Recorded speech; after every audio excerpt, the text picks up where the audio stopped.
तो चलिए बच्चों, आज के इस क्लास में हम लोग 10 क्लास के फिजिक्स का जो पहला अध्याय है प्रकाश का परावर्तन, जो आपके एग्जाम की दृष्टि से काफी महत्वपूर्ण ये अध्याय रहेगा। इसको हम एक एक टॉपिक के अनुसार सीखेंगे, एक एक चीज जानने का प्रयास करेंगे कि अगर यहां से एक क्वेश्चन आ जाए तो आपके एग्जाम में न छूटे। और ये कराने के बाद हम तुरंत क्वेश्चन आंसर करेंगे जो एग्जाम की दृष्टि से काफी महत्वपूर्ण रहेगा। देखिए बच्चों, आज सबसे पहले हम लोग जानेंगे प्रकाश और उसके स्रोत क्या क्या होंगे। देखिए, अगर कोई पूछता है कि प्रकाश क्या है तो आप बोलिएगा एकदम बिना सोचे समझे कि प्रकाश एक ऊर्जा है। प्रकाश क्या है बउआ? तो प्रकाश एक ऊर्जा है। क्या कहोगे? प्रकाश एक ऊर्जा है। अगर उसके बावजूद भी पूछता है कि प्रकाश क्या है तो फिर बोलिएगा कि प्रकाश एक तरंग है। प्रकाश एक क्या है? तरंग है। और बता दीजिएगा कि प्रकाश एक प्रकार का कण है। प्रकाश एक प्रकार का क्या है? कण है। अब देखिए, ये किस प्रकार का तरंग है, कैसा कण है, ये अगर एग्जाम में आ जाए कि प्रकाश किस प्रकार का कण है तो आप उस समय क्या कहिएगा? तो वही सारा चीज मैं सिखा दे रहा हूं कि अगर आ जाए तो ऑब्जेक्टिव भी ना छूटे, सब चीज मैं आपको सिखाते चलूं। प्रकाश एक ऊर्जा है तो ये चुंबकीय विकिरण ऊर्जा इसको बोल सकते हैं, चुंबकीय विकिरण ऊर्जा। अगर आपसे पूछता है कोई कि प्रकाश क्या है तो प्रकाश एक तरंग है, लेकिन कैसा तरंग है तो बोलिएगा अनुप्रस्थ तरंग।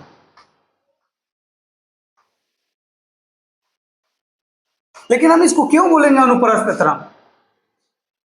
तो आप लोग याद कर लीजिए कि प्रकाश जो है वो हमेशा सीधी रेखा में गमन करती है। प्रकाश क्या करती है? हमेशा सीधी रेखा में।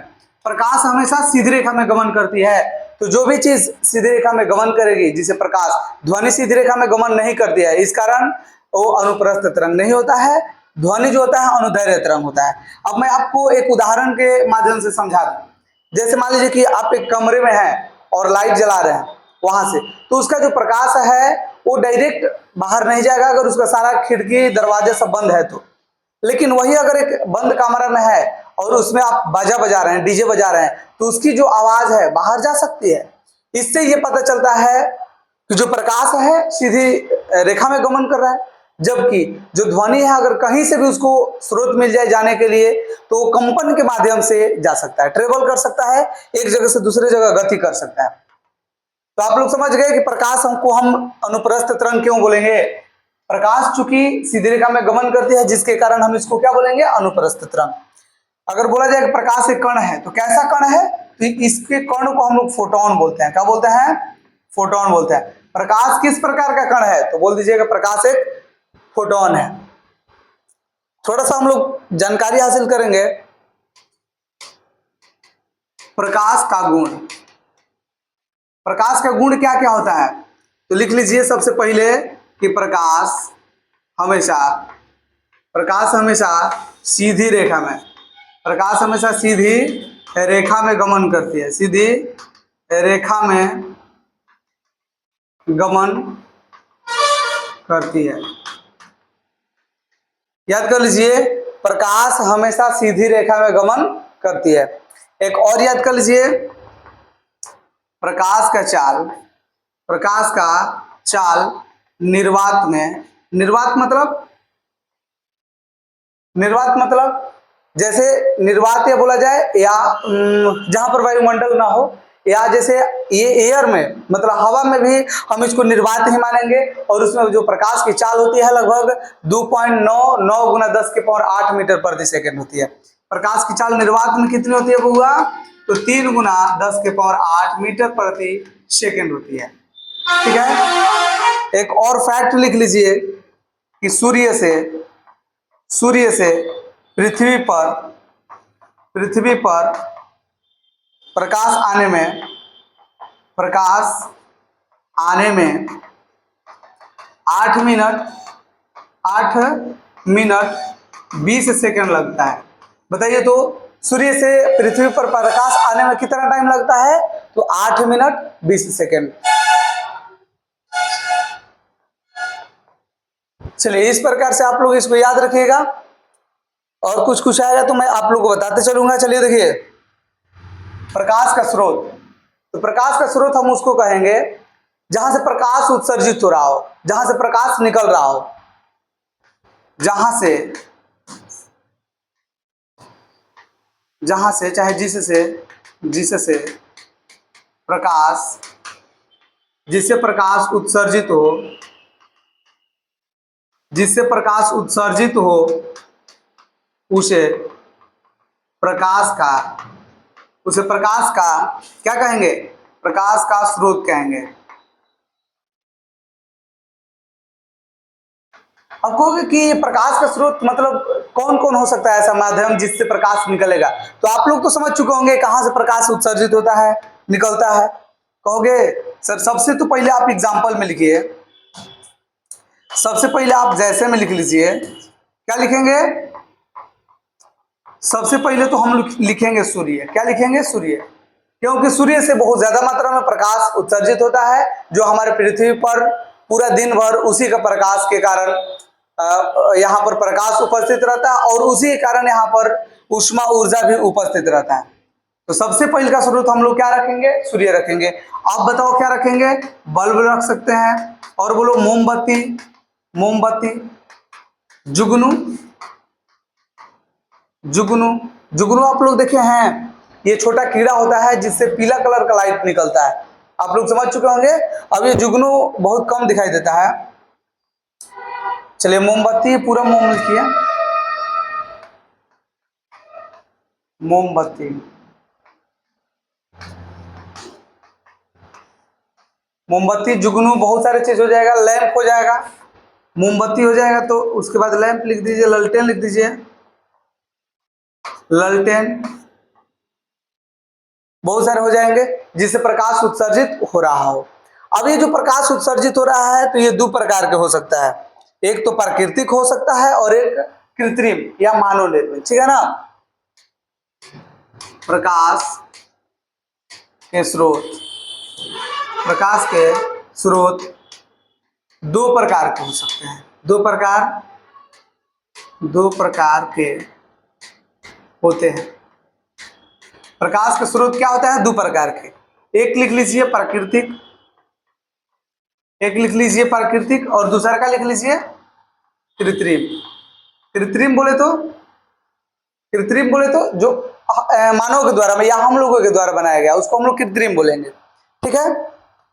चलो आप बताओ तो प्राकृतिक या नेचुरल प्रकाश का स्रोत क्या क्या हो सकता है? तो कहोगे सर सूर्य लिख लीजिए, तारा लिख लीजिए, और जुगनू लिख लीजिए। जुगनू, क्योंकि जुगनू तो हम लोग नहीं बनाते हैं, ये एक जीव है जो प्राकृतिक नेचर के द्वारा ये बनता है। तो ये जितने हैं ये सब प्रकाश उत्सर्जित करते हैं और ये प्राकृतिक रूप से प्रकाश उत्सर्जित करते हैं। आप लोग को अच्छे समझ में आ गया। चलो अब हम लोग कृत्रिम देखेंगे। बताओ कृत्रिम, अब आप ही बता दो कृत्रिम में क्या हो जाएगा? कहोगे सर मोमबत्ती लिख लीजिए, मोमबत्ती लिख लीजिए, और बोलो क्या लिखेंगे? बल्ब लिख लेंगे, ट्यूबलाइट लिख लेंगे, लैंप लिख लेंगे, लैंप लिख लीजिए, ललटेन लिख लीजिए, और बताइए क्या हो सकता है? बहुत सारे जिससे प्रकाश उत्सर्जित हो रहा है। मोबाइल भी लिख लीजिए, मोबाइल से भी निकलता है, उसमें फ्लैश लाइट होता है। अब वेपर लिख लीजिए, बहुत सारे चीज हो जाएगा। क्लियर है ये? चलो अब एक चीज यहाँ पर और छूट रहा है जिसको मैं बता दूं। देखिए जिसके बारे में मैंने बता दिया है, प्रकाश क्या है? एक प्रकार का ऊर्जा है। प्रकाश एक प्रकार का क्या है? ऊर्जा है। ये क्लियर हो गया? चलो अब देखो, अब हम लोग देखेंगे दो चीज, एक प्रदीप्त वस्तु, एक अप्रदीप्त वस्तु। प्रदीप्त वस्तु किसको कहेंगे? तो जिससे प्रकाश उत्सर्जित होता है उसको प्रदीप्त वस्तु, जिससे प्रकाश उत्सर्जित नहीं होता है मतलब नहीं निकलता है प्रकाश, उसको अप्रदीप्त वस्तु कहेंगे। जैसे देखो अगर आपसे पूछे प्रदीप्त वस्तु तो इसका आसानी से हम लोग लिख लेंगे जिससे, जिससे प्रकाश, जिससे प्रकाश उत्सर्जित होता है। उत्सर्जित मतलब, उत्सर्जित मतलब बोलिए बच्चों क्या होता है?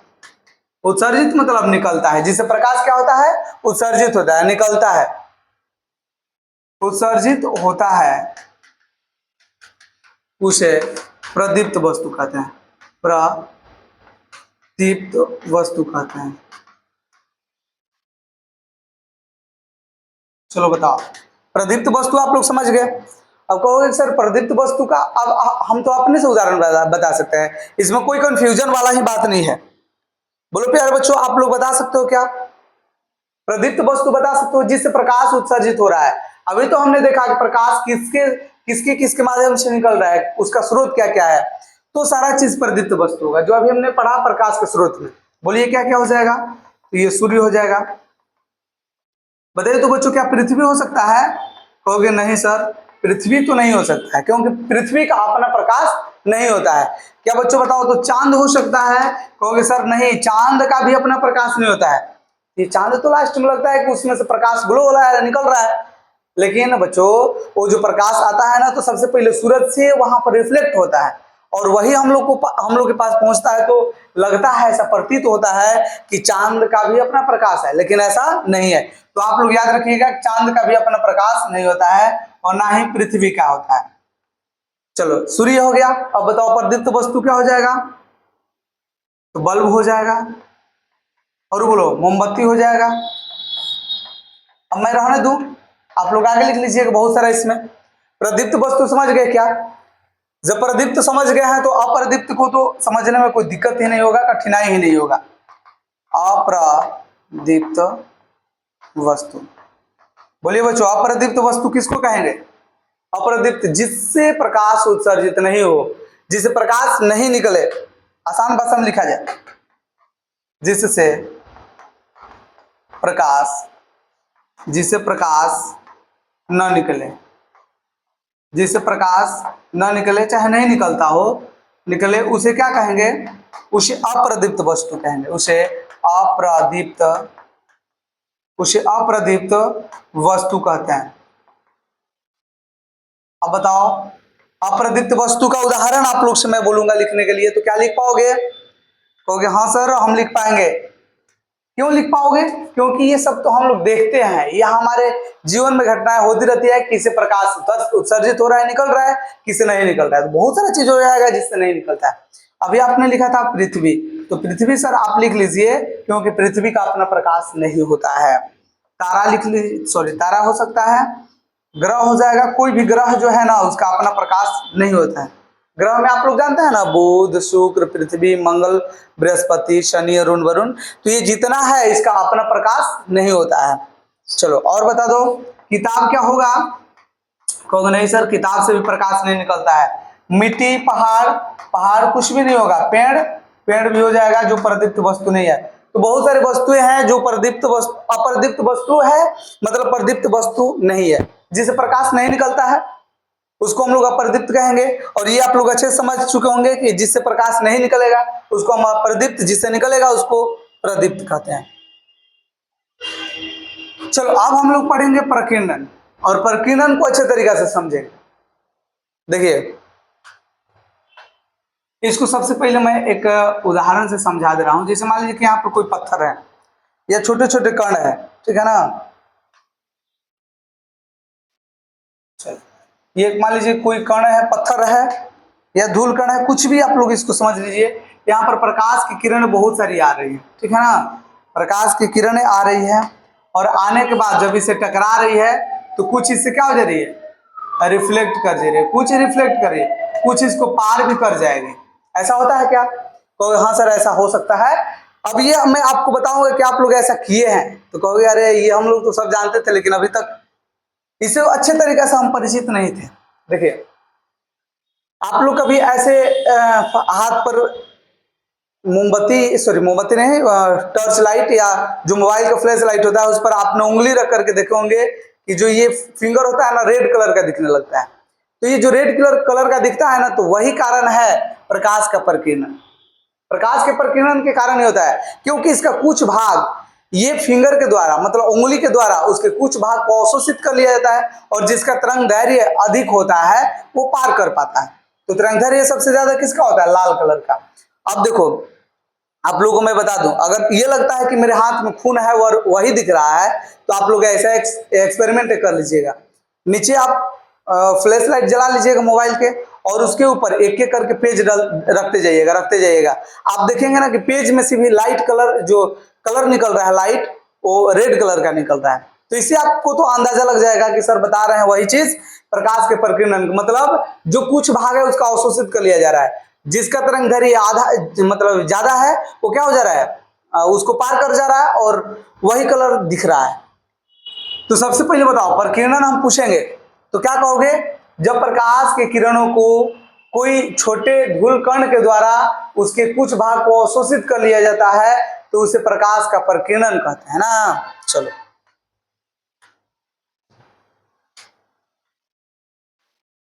जब प्रकाश के किरणों का कुछ भाग अवशोषित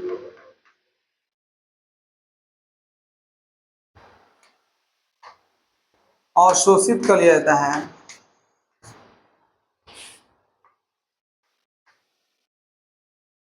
देखिए, जब प्रकाश की किरणों का कुछ भाग अवशोषित कर उसे चारों तरफ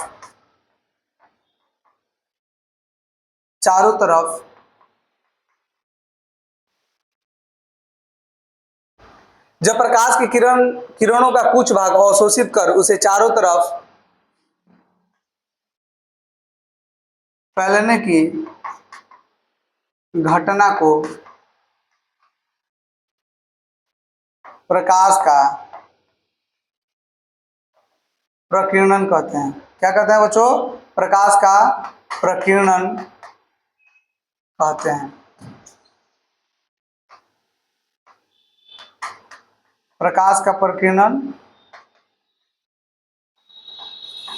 कहते हैं।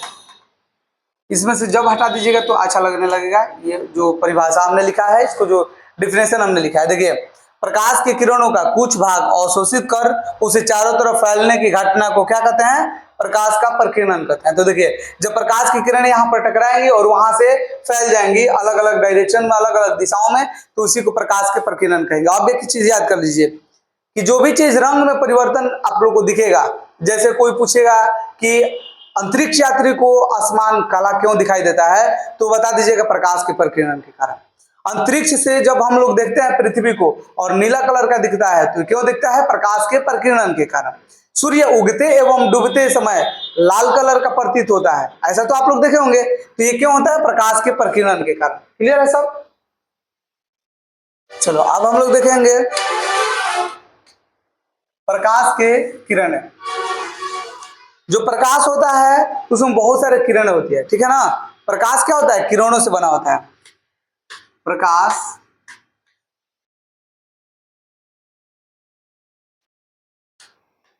किरणों प्रकाश किरणों का समूह होता है। प्रकाश क्या होता है, किरणों का समूह होता है। प्रकाश किरणों का समूह होता है जिसे जिसे प्रकाश का किरण पुंज कहते हैं। क्या बोलते हैं, किरण पुंज कहते हैं, जिसे प्रकाश का किरण पुंज कहते हैं। चलो बताओ, अगर पूछा जाए कि प्रकाश की किरण, तो प्रकाश किरणों का क्या होता है, समूह होता है, जिसे प्रकाश का किरण पुंज कहते हैं। अगर आप लोग से पूछें कि किरण पुंज किसे कहेंगे, तो प्रकाश के किरणों के समूह को किरण पुंज कहते हैं। किरण पुंज को प्रकार का होता है, 3 प्रकार के, एक अपसारी किरण पुंज, एक समांतर किरण पुंज और एक अभिसारी किरण पुंज। किरण पुंज कितने प्रकार के, 3 प्रकार के, बोलिए तो। एक समांतर किरण पुंज, एक अपसारी किरण पुंज और एक अभिसारी किरण पुंज, ये 3 प्रकार का होता है। ये आप लोग समझ चुके होंगे। चलिए अब ये सबके बारे में हम लोग बारी बारी से एक के बारे में जानते हैं। सबसे पहले है अपसारी किरण पुंज। अपसारी किरण पुंज। अपसारी किरण पुंज। अब देखिए अपसारी किरण पुंज हम किसको कहेंगे, अपसारी किरण पुंज जब प्रकाश की किरणें एक बिंदु स्रोत से अलग अलग दिशाओं में, जब प्रकाश की किरणें एक बिंदु स्रोत से अलग अलग दिशाओं में जाती है तो उसे प्रकाश का क्या बोलते हैं, प्रकाश के अपसारी किरण पुंज बोलते हैं, ठीक है। चलिए इसको लिख लिया जाए। जब प्रकाश की किरण एक बिंदु स्रोत से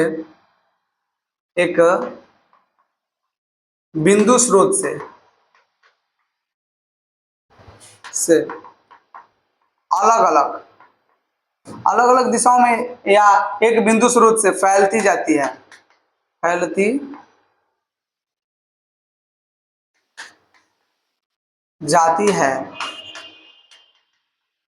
उसे अपसारी क्या बोलते हैं?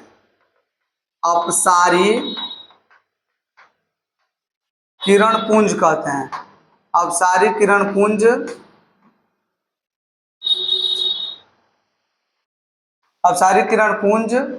कहते हैं। चलो बताओ, तो आप लोग से पूछेंगे अपसारी किरण पुंज किसको कहेंगे?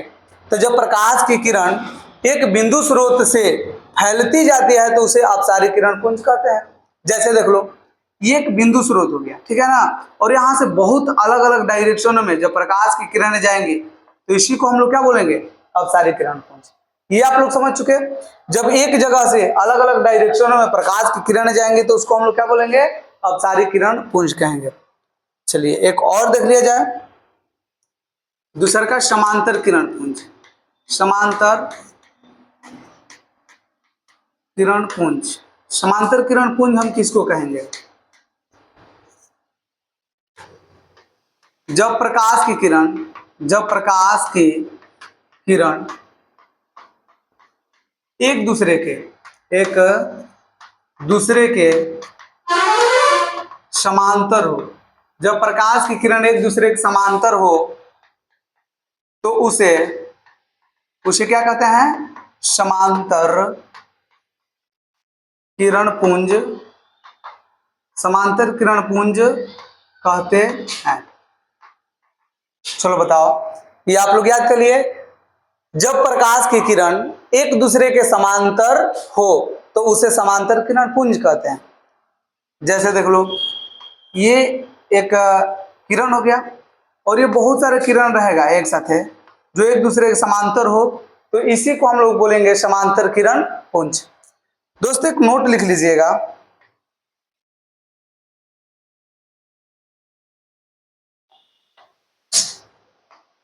अनंत से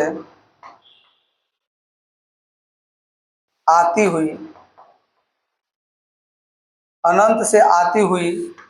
प्रकाश की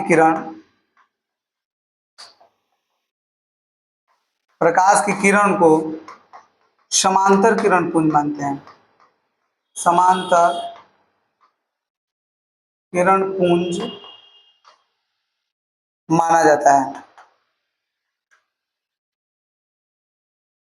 चलो बता दो, अगर हम आप लोग से पूछे कि समांतर किरण पुंज किसको कहेंगे, तो जब अनंत से प्रकाश की किरणें आएंगी, जैसे सूर्य से जो प्रकाश की किरण आती है ना, तो उसको माना जाता है कि वो समांतर किरण पुंज है।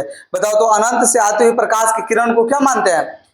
तो उसी को हम लोग समांतर किरण पुंज कहा जाता है, या समांतर किरण पुंज उसको हम लोग मानेंगे जैसे सूर्य से आती हुई प्रकाश की किरणें। चलो अब आगे देखा जाए, पारदर्शी, पारभासी और अपारदर्शी। चलो देखो, पारदर्शी के बारे में बता रहा हूं।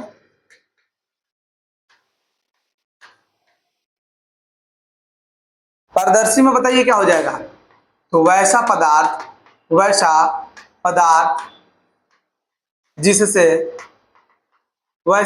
जिससे प्रकाश की किरण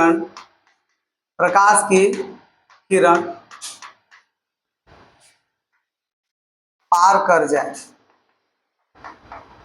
वैसा पदार्थ जिससे प्रकाश क्या हो सके, पूरा पूरा पार हो जाए, उसको हम लोग क्या कहेंगे? पारदर्शी पदार्थ। वैसा पदार्थ जिससे प्रकाश की किरण पार कर जाए उसे पारदर्शी क्या बोलेंगे? पारदर्शी पदार्थ कहेंगे। पारदर्शी पदार्थ कहते हैं। चलो बताओ, वैसा पदार्थ जिससे प्रकाश की किरण क्या हो जाए, प्रकाश की किरण पूरा पूरा पार हो जाए, उसे पारदर्शी पदार्थ कहेंगे। जैसे आप लोग कभी गाड़ी में बैठे रहेंगे और उसमें से देखेंगे तो बाहर की सारी चीजें दिख जाती है, तो हम लोग जो उसमें कांच लगा हुआ है उसको क्या बोलेंगे? पारदर्शी। जैसे मैं आप लोग से मैं पूछ लूं पारदर्शी पदार्थ निम्नलिखित में से कौन है, तो क्या बोलोगे? तो कहोगे सर कांच लिख लीजिए। और बोलिए हवा क्या एक पारदर्शी पदार्थ है? तो कहोगे हाँ, क्योंकि जो हवा में हम लोग जब कोई वस्तु को देखते हैं तो सारी वस्तुएं दिख जाती है, जिसके कारण हम बोलेंगे कि हवा भी क्या होगा? पारदर्शी होगा। क्या पानी पारदर्शी होगा? कहोगे कि हाँ पानी भी होगा। अब ये कैसे हम लोग जानेंगे? तो एक बाल्टी में पानी ले लीजिए अच्छे जो कल से निकाल करके, और उसको क्या करना है, उसमें एक सिक्का डाल लीजिए और उसके बाद देखिए आपको सिक्का दिखेगा। इससे पूरा प्रूव हो जाएगा कि पानी भी क्या होता है? ट्रांसपेरेंट होता है, मतलब वो पारदर्शी होता है। क्लियर है? अब हम लोग पढ़ेंगे पारभासी। क्या पढ़ेंगे बुआ? पारभासी पढ़ेंगे। देखो ये पारभासी मतलब ना तो पूरा पार होगा और ना ही ये उसमें रुक ही पाएगा, मतलब ये आभास होगा कि प्रकाश आ रहा है कहीं ना कहीं से, जिसमें वैसा पदार्थ वैसा पदार्थ जिससे प्रकाश पूरी तरह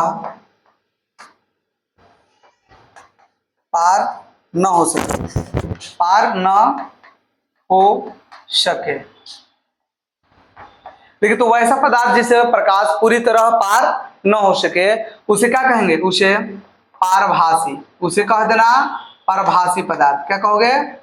उसे पारभासी पदार्थ कहते हैं। अच्छा कैसे हम समझेंगे कौन पारभासी है? तो कभी आप लोग देखे होंगे कुहा में जब ठंडा के दिन में शीतलहरी गिरता है तो उस समय अगर कहीं गाड़ी आ रही है आगे से तो अगर कुछ दूर रहेगी तो हमको नहीं दिखेगा, गाड़ी नहीं दिखेगा। क्यों? क्योंकि जो कुहा है वो पारभासी है। जो कुहा है उसमें पूरा पूरा नहीं दिखता है, घाना धुआं अगर रहेगा तो वो भी पारभासी होता है। एक कांच ले लीजिए, कांच शीशा, और उसको रगड़ दीजिए, और रगड़ देंगे ना तो वो भी क्या हो जाएगा? पारभासी का ही उदाहरण हो जाएगा। या तेल लगा हुआ एक कागज ले लीजिए, वो भी पारभासी का ही उदाहरण होगा। तो जैसे में आप लोग से मैं लिखवाऊं, जैसे में क्या लिखोगे? तो लिख लेना तेल लगा हुआ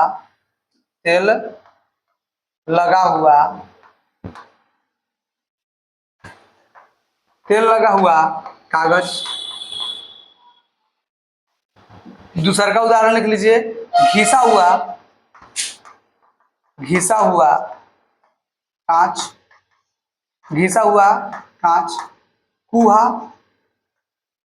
कुहासा लिख लीजिए, धुआं लिख लीजिए, धुआं या घाना धुआं लिख सकते हैं। बच्चों बताओ तो धुआं क्या होता है? धुआं क्या हो जाता है? धुआं कहोगे सर धुआं पारभासी होगा क्योंकि उसमें भी पूरा पूरा कोई भी वस्तु नहीं दिख पाएगी। अब एक रह गया है अपारदर्शी। एक क्या है? अपारदर्शी पदार्थ। अपारदर्शी पदार्थ वो ऐसा पदार्थ जो अपने से प्रकाश को पार न होने दे, या जिसे प्रकाश की जो किरण है वो पार न हो सके, उसको हम लोग अपारदर्शी पदार्थ बोलेंगे। वैसा पदार्थ जिससे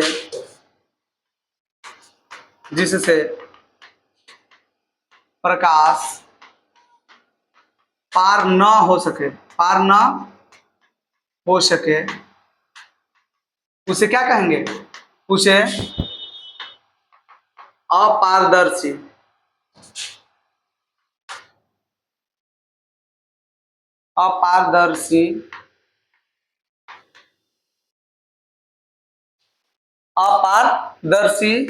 पदार्थ कहते हैं। वैसा पदार्थ जिससे प्रकाश पार न हो सके उसे क्या कहेंगे? अपारदर्शी पदार्थ कहेंगे। जैसे हम बताओ कहोगे सर दीवार हो जाएगा। क्या हो जाएगा? दीवार। क्या हो जाएगा? दीवार हो जाएगा। और बोलो क्या हो जाएगा? किताब हो जाएगा। किताब से भी तो जब हम प्रकाश को गुजारेंगे तो नहीं होगा। लकड़ी बताओ तो होगा क्या?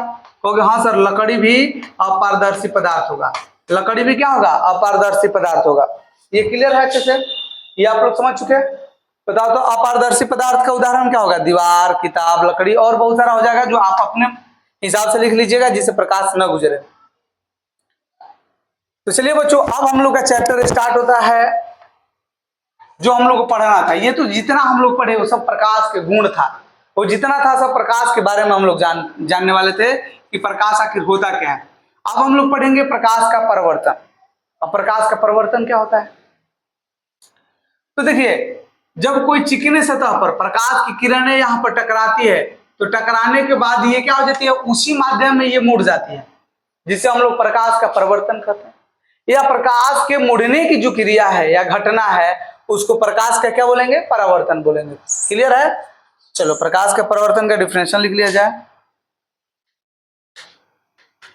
प्रकाश जब प्रकाश किसी चिकने सतह पर, किसी चिकनी सतह पर, जब प्रकाश किसी चिकनी सतह पर टकराती है तो उसी माध्यम में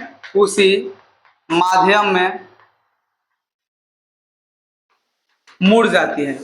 उसी माध्यम में क्या होती है? मुड़ जाती है, जिसे प्रकाश का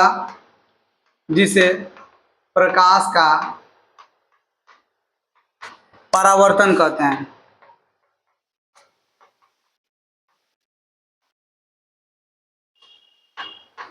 चलो देखो, जब प्रकाश की किरण किसी चिकनी सतह मतलब जैसे दर्पण हो जाएगा। क्या हो जाएगा? दर्पण। जब दर्पण पर प्रकाश टकराएगा तो बताओ वो क्या हो जाएगा? उसी माध्यम, जैसे एक दर्पण यहाँ पर रख लो, शीशा रख लो हाथ में और उस पर ऐसे टर्च जलाओ, जैसे टर्च जलाओगे तो क्या हो जाएगा? प्रकाश उसी माध्यम में से लौट जाएगा। इसी को तो बोलते हैं प्रकाश का परिवर्तन। चलो यहाँ पर जैसे में बना लिया जाए, ये एक दर्पण हो गया, ये क्या हो गया? एक दर्पण बना लिया जाए। और ये जो प्रकाश की किरण इस पर पड़ेगा तो ये क्या हो जाएगा? उसी माध्यम में लौट जाएगा। ये प्रकाश की किरण आ रही है और यहाँ दर्पण से टकराने के बाद क्या हो जा रही है? उसी माध्यम में लौट जा रही है। उसे क्या कहेंगे? प्रकाश के परिवर्तन। क्लियर है? स्क्रीनशॉट आप लोग लिखते चलिएगा या कॉपी में आप लोग नोट करते चलिएगा। देखिए, प्रकाश के नियम, परावर्तन के नियम। तो परिवर्तन के कौ नियम होता है? कौन सा परिवर्तन के नियम हमने किताब में देखा है? 2 होता है। क्या होता है? प्रकाश के परिवर्तन के नियम 2 होता है। जब प्रकाश की किरण किसी चिकनी सतह पर, वही चीज लिखना है, चिकनी सतह पर पड़ती है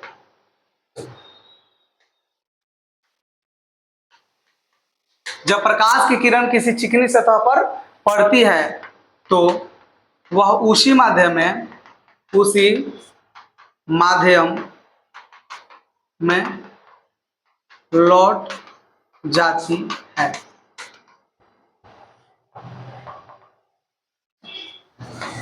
जिस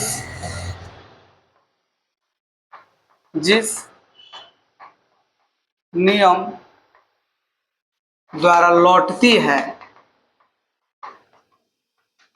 उसे परावर्तन के नियम कहते हैं। क्या कहते हैं? उसे परावर्तन के नियम कहते हैं।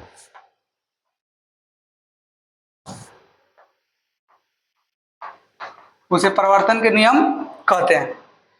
अब आप लोग से मैं पूछूंगा कि परिवर्तन के नियम कितना होता है? तो परिवर्तन के कौ नियम होता है? 2 नियम होता है।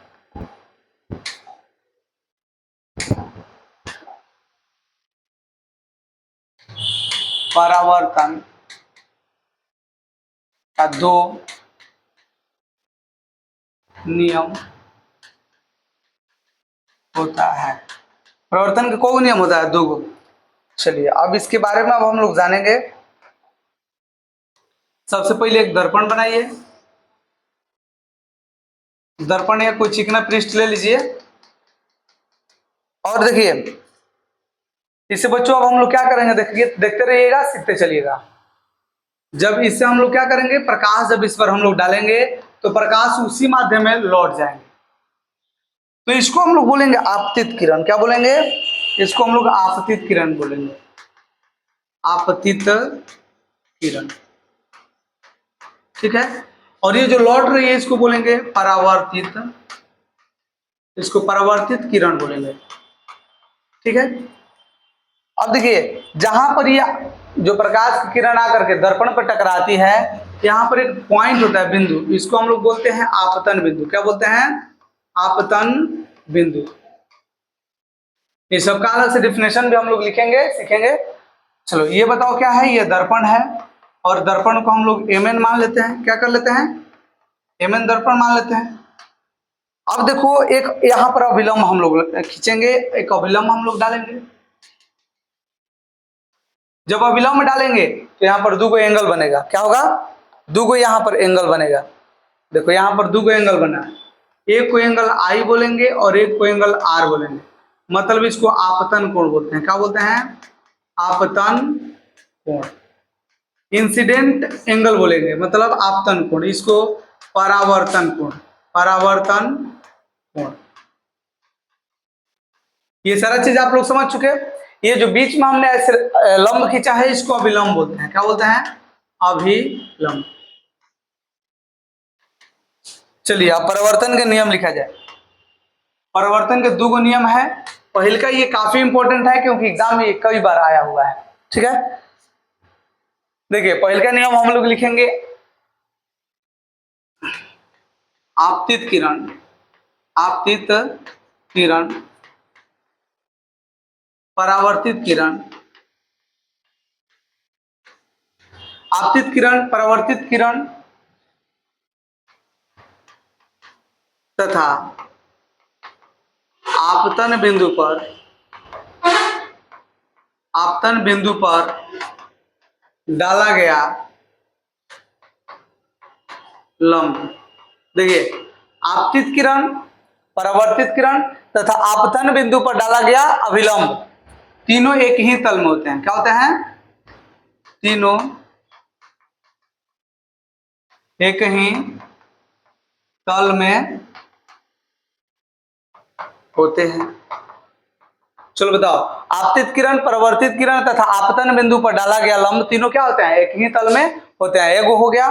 दूसरा का लिखिए, आपतन कोण, आपतन कोण परावर्तन कोण के, आपतन कोण परावर्तन कोण के बराबर होता है। आपतन कोण क्या होता है? परावर्तन कोण के बराबर होता है। मतलब आई जो होगा एंगल आर के बराबर होगा। Angle I is equal to angle R. इसका मतलब कि अगर ये मान लीजिए प्रकाश को अगर ऐसे हम थोड़ा सा और नजदीक करके ऐसे झुकाएंगे, मतलब अगर प्रकाश को हम यहां से ले जाएंगे तो ये जो परावर्तन का होगा वो भी इतना ही कम से मतलब होकर के जाएगा। ठीक है। अगर सीधे सीधा हम लोग मान लीजिए 90 डिग्री पर प्रकाश की किरण अगर हम ऊपर से गुजारेंगे, माने आपतित किरण अगर सीधे सीधे दर्पण पे आएगा तो सीधे सीधे जाएगा, मतलब 90 डिग्री पे आएगा तो 90 डिग्री पे जाएगा। इससे यह पता चलता है कि आपतन कोण परावर्तन कोण के क्या होता है? बराबर। तो आपने यहां तक सीख लिया। अब आगे हम लोग पढ़ेंगे प्रतिबिंब के बारे में, और अलग अलग प्रकार से हम लोग दर्पणों के द्वारा प्रतिबिंब बनाना सीखेंगे, दर्पण सूत्र सीखेंगे। तो आप अगले वीडियो के लिए चैनल को सब्सक्राइब कर लीजिए ताकि आपके पास अगला वीडियो का नोटिफिकेशन मिले। चलिए दोस्त, मिलेंगे आपसे अगले वीडियो में, तब तक के लिए धन्यवाद।